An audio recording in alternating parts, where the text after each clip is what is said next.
The world went black in an instant. One moment, Melissa Carter was pumping gas with her 6-month-old daughter Lily sleeping in the car seat behind her. The next, she was waking up on the cold concrete, a bearded stranger's concerned face hovering above her, her baby crying somewhere nearby. "You're okay now," the man said in a deep, gentle voice. "I've got you both." In those terrifying moments between consciousness and confusion, one thought pierced through Melissa's fog: who was this man, and where was her baby? If this story of a stranger's extraordinary kindness in a moment of crisis moves you, please like this video and subscribe to our channel for more true stories that restore faith in humanity when we need it most. Melissa had been running on empty for weeks. As a newly single mother after her husband walked out, she'd been balancing her job as a nurse with caring for Lily, surviving on minimal sleep and maximum stress. That Tuesday morning in April had started like any other: the rushed breakfast, the frantic packing of the diaper bag, the race to drop Lily at daycare before her hospital shift. The gas light had been blinking for miles when she finally pulled into the Sunoco station just off Highway 16. She remembered swiping her credit card, inserting the nozzle, and leaning against her car as the numbers ticked upward. She remembered thinking about the rent due next week, wondering if her next paycheck would stretch far enough. She remembered the strange tingling sensation that started in her fingertips, the metallic taste that flooded her mouth, warning signs she should have recognized as a nurse, but exhaustion had dulled her professional instincts. Then nothing. Until the bearded face and the sound of her baby crying. "Don't try to move yet," the man said, his weathered hand gently restraining her when she attempted to sit up. "Ambulance is on the way. Your little one is fine, she's right here." Melissa turned her head to see her daughter in the arms of a young woman in a gas station uniform, who was bouncing and soothing Lily with practiced ease. "You had a seizure," the man explained, his voice calm but authoritative. "I'm Ray. I was filling up my rig when I saw you go down. I'm an EMT, well, used to be, before I started driving trucks." Melissa tried to process his words through the pounding in her head. "My baby is perfectly safe," Ray assured her. "You fell away from the car, and the pump shut off automatically. I made sure she was okay before I attended to you." The wail of approaching sirens cut through the air, and Melissa felt tears of relief and fear mingling on her cheeks. "Thank you," she whispered, reaching for Ray's hand. "I don't know what would have happened if—" "Don't think about that," Ray interrupted gently. "You're both going to be fine." As the paramedics loaded Melissa into the ambulance, with Lily secured in her car seat beside her, Ray handed the younger paramedic a piece of paper. "That's my number," he said. "I'd like to know they're okay, if that's all right." Melissa nodded weakly from the gurney. "Please," she said. "I want to thank you properly." Ray's smile crinkled the corners of his eyes beneath his trucker cap. "Just get better, ma'am. That'll be thanks enough." The ambulance doors closed, and Ray Donovan, 53 years old, 27 years on the road, and 3 years a widower, climbed back into his 18-wheeler. He had a delivery to make in Cincinnati by morning, and he was already behind schedule. But as he pulled back onto the highway, the image of the young mother and her baby stayed with him, stirring memories he'd long tried to suppress. At Memorial Hospital, doctors confirmed what Melissa had already begun to suspect: extreme exhaustion, dehydration, and stress had triggered her first-ever seizure. "You're running yourself into the ground," Dr. Patel told her bluntly as she reviewed Melissa's blood work. "Your body is sending you a very clear warning." "I don't have a choice," Melissa replied, cradling Lily, who was mercifully unaware of the drama unfolding around her. "I'm all she has now." Dr. Patel's expression softened. "Then you need to take care of yourself for her sake. I'm ordering you to take 2 weeks off work. Complete rest. And I want you to follow up with a neurologist." Panic flared in Melissa's chest. "I can't afford 2 weeks without pay. I can barely make rent as it is. Would you rather risk having another seizure while driving with your daughter in the car?" Dr. Patel asked gently. Or while holding her over the bathtub? The stark reality of those scenarios hit Melissa like a physical blow.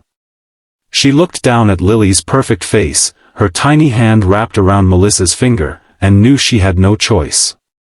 Somehow, she would have to find a way. That evening, as Melissa sat in her small apartment feeding Lily, her phone rang with an unfamiliar number. "Hello?" she answered cautiously. "Ms. Carter? This is Ray Donovan, from the gas station today. The hospital gave me your number. Hope that's okay." Melissa felt a rush of gratitude at the sound of his voice. "Of course it's okay. I've been wanting to thank you properly. You saved us today." "Just happened to be in the right place," Ray said, his deep voice rumbling through the phone. "How are you feeling?" "Better," Melissa said, though it wasn't entirely true. The headache lingered, and worry about her finances had taken up residence alongside it.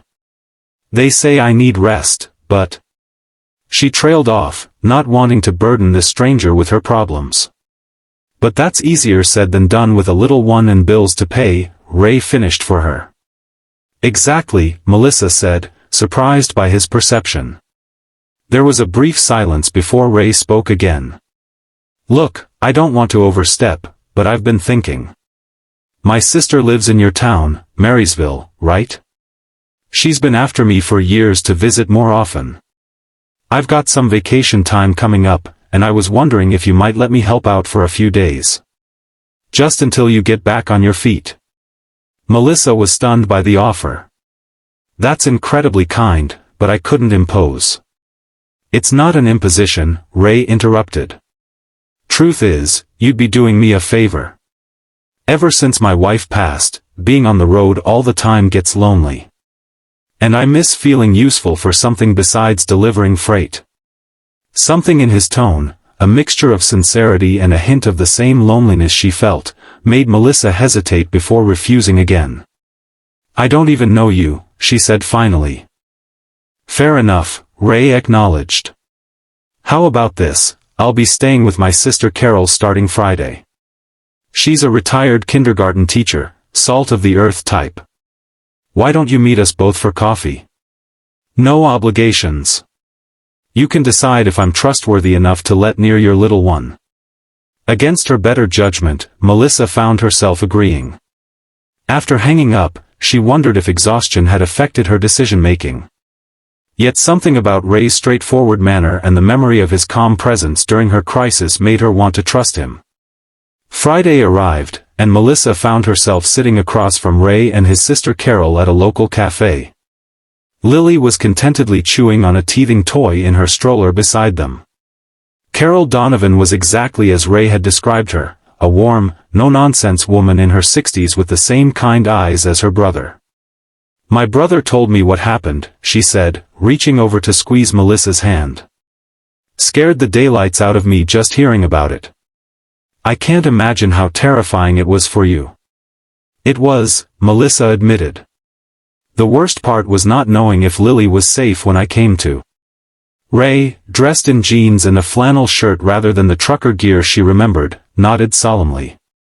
"That's why I wanted to help. I know what it's like to worry about someone you love and feel powerless." Something in his tone made Melissa curious. "You mentioned you were an EMT before driving trucks?" A shadow crossed Ray's face. "For 12 years. My wife, Diane, was a paramedic, that's how we met. After she got sick, I couldn't bear to stay in that world. Too many memories. Cancer," Carol explained gently. 3 years ago." "I'm so sorry," Melissa said, understanding now the depth of compassion she'd seen in Ray's eyes at the gas station. "Life happens," Ray said simply.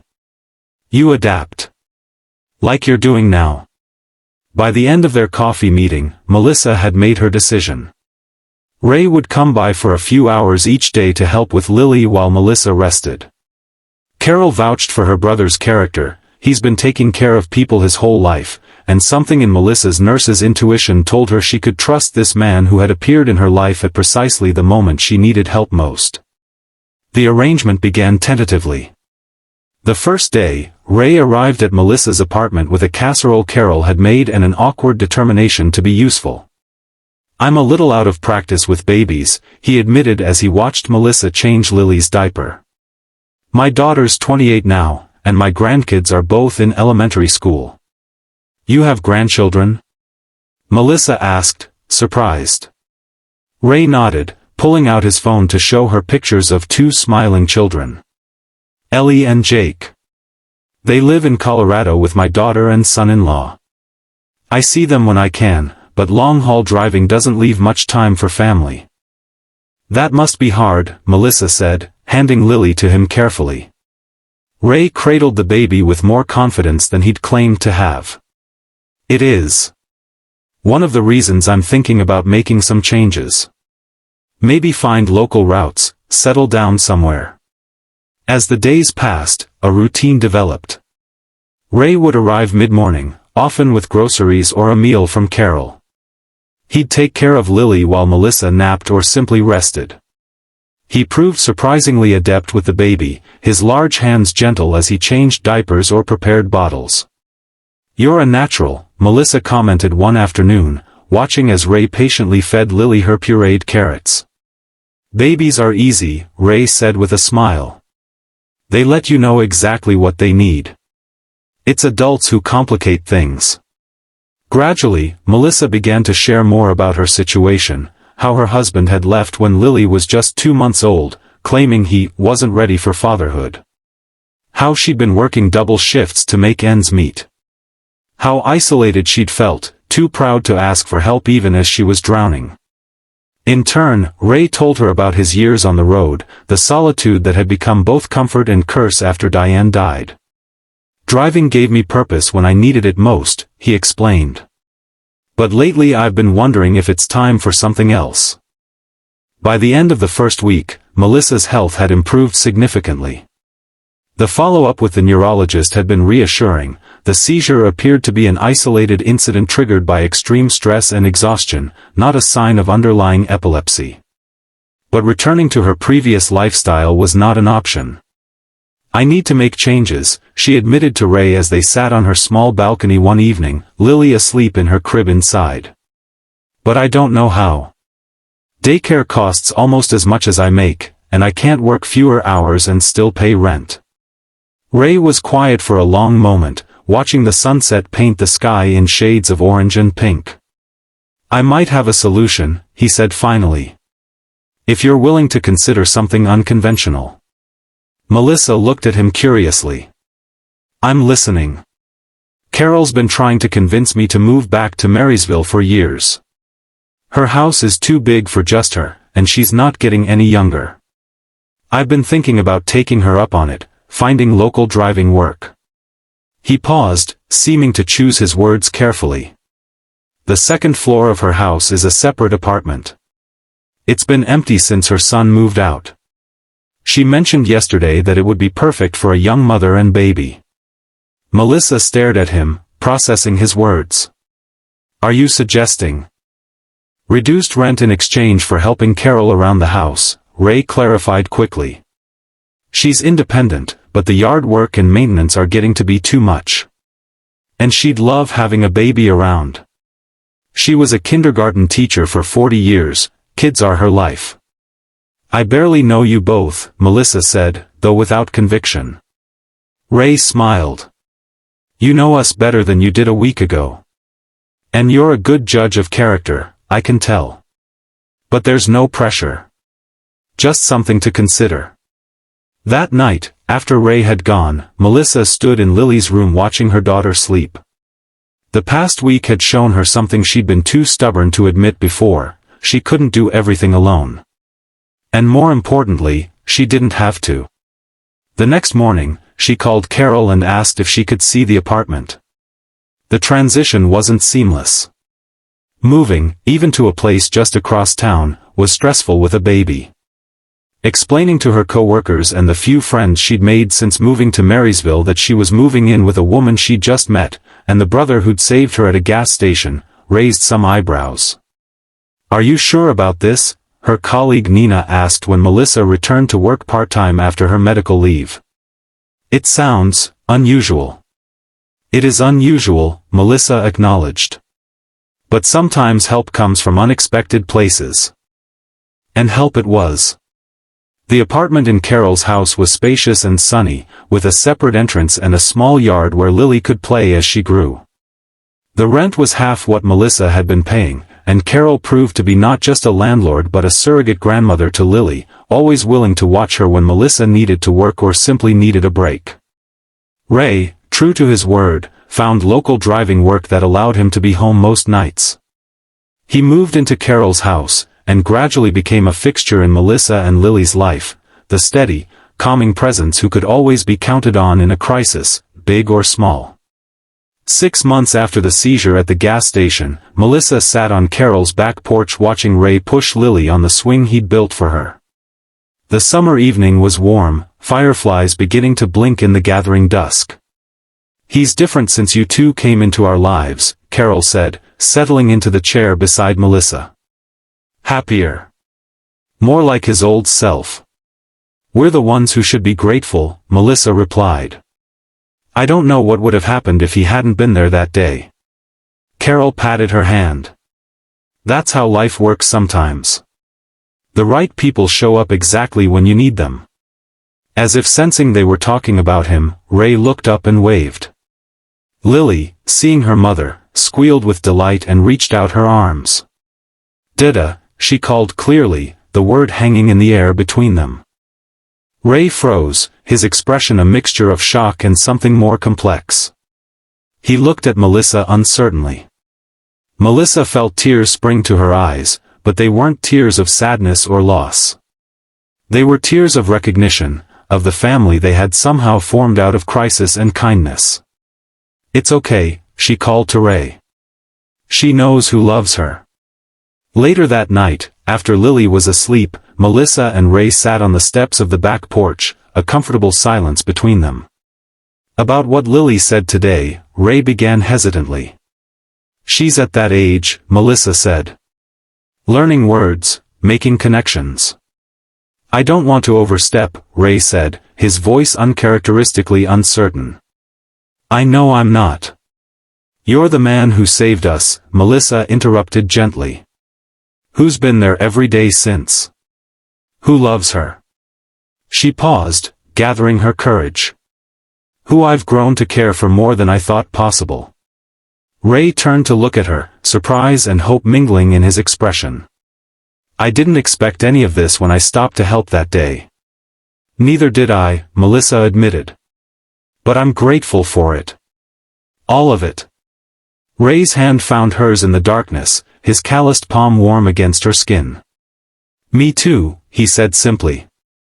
1 year to the day after the seizure, Melissa stood in the same gas station, filling her tank. But this time, she wasn't alone or exhausted or afraid. This time, Ray was beside her, Lily secure in his arms, babbling happily about the trucks passing on the highway. "Strange to be back here," Ray commented, looking around the familiar forecourt.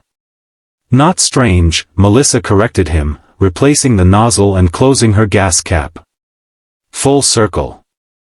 As they drove away, Melissa glanced in the rearview mirror at the gas station receding behind them. What had once been the site of her greatest vulnerability had become the beginning of her greatest strength, the day she learned that sometimes